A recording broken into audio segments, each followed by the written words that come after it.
O nosso evangelho hoje é Mateus 14, de 22 a 36. Mateus 14, de 22 a 36. Então já estou aqui com a minha Bíblia aqui na mão. Você, se tiver com a sua, vamos fazer a nossa leitura e depois a nossa reflexão. Em seguida, mandou que os discípulos embarcassem e passassem à frente para outra margem, enquanto ele despedia a multidão. Depois de despedi-la, subiu sozinho a montanha para orar.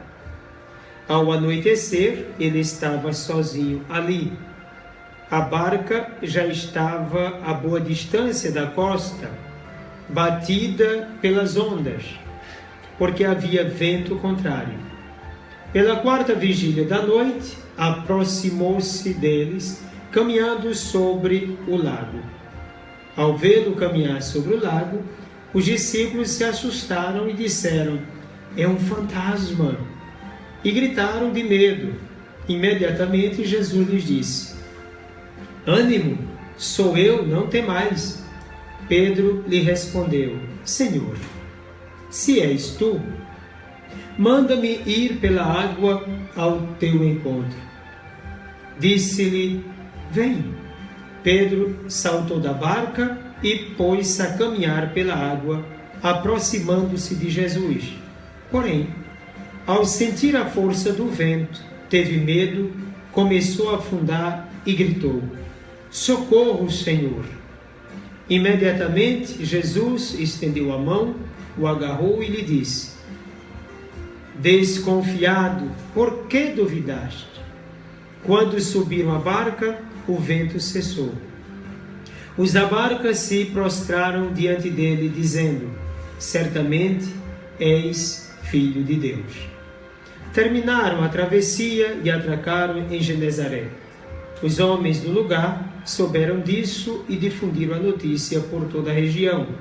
Levaram-lhe todos os doentes e lhe rogavam que lhes permitisse simplesmente tocar a orla de seu manto. Os que o tocavam ficavam curados. Palavra da salvação. Glória a vós, Senhor.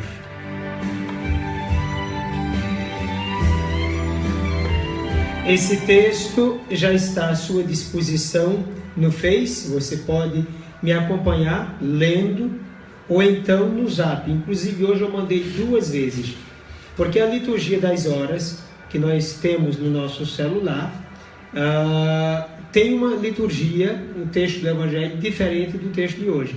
Então mandei um texto, preparei, mandei para todo mundo. Depois Isabel mandou dizer: "Padre, o texto não é outro." Eu fui olhar direito, procurei em outras liturgias e aí eu percebi que era Mateus 14, 22 a 36, mandei de novo. Então mandei para todo mundo hoje 2 vezes. O que mais tem hoje é reflexão do texto do Evangelho para todos. Encontramos esse texto também em Marcos 6, de 45 a 52. Também em João, capítulo 6, de 16 a 21. Certamente primeiro em Marcos, o primeiro texto escrito, depois em Mateus e por último em João. Os textos de Marcos e João têm algumas diferenças do texto de Mateus. Marcos enfatiza as ondas balançando os remadores. Não cita a cena de Pedro. Conclui mostrando a incompreensão dos discípulos e tem como objetivo revelar Jesus como divino, isto é, aquele que tem o domínio sobre as ondas do mar. O medo assinala a epifania de Cristo, quer dizer, a manifestação de Cristo diante dos discípulos. João, por sua vez, não cita a entrada de Jesus na barca. Esse vai ser um dado também de Pedro, de Mateus. Também não cita a cena de Pedro e tem como objetivo mostrar Jesus como Senhor majestoso, livre, poderoso e salvador. Isso na forma de pensar na teologia de João, né? O modo como está colocando Jesus Cristo aqui é próprio de João. Então tem um jeito de Mateus, de Marcos e João. Agora, a verdade é a mesma. Mateus então apresenta um texto maior, ampliou um pouco mais. No texto de Mateus nós temos que as ondas balançavam a barca. Insere a cena de Pedro, que segue Jesus, mas ao preocupar-se com as ondas, ou também pelo fato de duvidar, afunda e ainda como homem simples e humilde, grita pela salvação e é salvo. Então, em Marcos nós temos que os ventos ali vão provocando os discípulos. Em Mateus, a barca. E depois em João, alguns detalhes que desaparecem. Talvez, pelo fato de João ter escrito o Evangelho bem depois, o último de todos, ele nem sentisse necessidade de colocar mais tantas observações. Talvez. Traz a confissão de fé de que Jesus é o Filho de Deus. Mostra, antes de tudo, uma preocupação com a barca, sendo sacudida pelas ondas e pelo vento impetuoso, imagem certamente tirada da barca de Noé durante o dilúvio, assinalando o medo dos discípulos pelo fato de possuir uma fé fraca. Conclui afirmando a presença salvadora de Jesus, em outras palavras, diferentemente de Marcos e João, textos aí cristológicos, João e Marcos, o texto de Mateus é mais envolvido com a salvação e com a igreja. Por isso ele diz sotero eclesiológico. Então, está preocupado com o dado da salvação, Cristo Salvador, e com a própria igreja que deve colocar aí Jesus Cristo, revelando-o para todas as nações. Essa igreja que passa pelas turbulências do dia a dia. Ao final da multiplicação dos pães, sobraram 12 cestos cheios. É um detalhe que aparece no texto. Significando o pão da palavra de Deus, esses 12 cestos, o número 12 como sinal dos 12 discípulos, devem ser levados para o outro lado, onde habitavam os pagãos, que necessitavam chegar ao conhecimento de Deus. Há uma imposição de Jesus quanto ao ide, ao levar consigo os 12 cestos, ao atravessar o lago até chegar ao destino querido por Jesus. Esse envio obrigatório reflete a necessidade da salvação para os outros povos. Então, os 12 cestos, como que aí tem o sinal de 12 dos apóstolos, que deve ir a outra região, a região dos pagãos, um sinal daquilo que faz parte do contexto de Israel e que deve, a partir de Israel, também chegar a todos os povos, ide pelo mundo e pregai o Evangelho a toda criatura. Então, todos têm o direito de receber a palavra da salvação. Terminado aquele encontro com as multidões de Israel, Jesus se retira sobre o monte, deixando seus discípulos sozinhos na travessia do lago.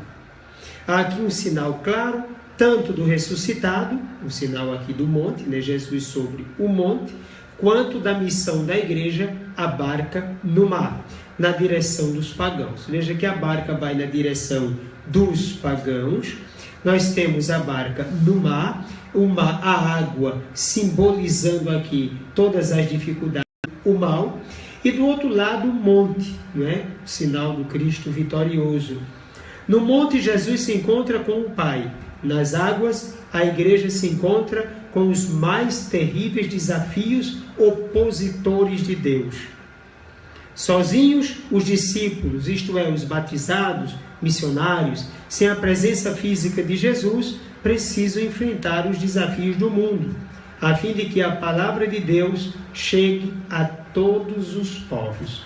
E aqui um dado importante, já que estamos iniciando o mês vocacional, repensar aqui a nossa vocação cristã, primeiro dado importante, a vocação consagrada para essa grande missão no meio dos desafios impostos pelo mundo, desafios que pretendem nos afastar de Deus.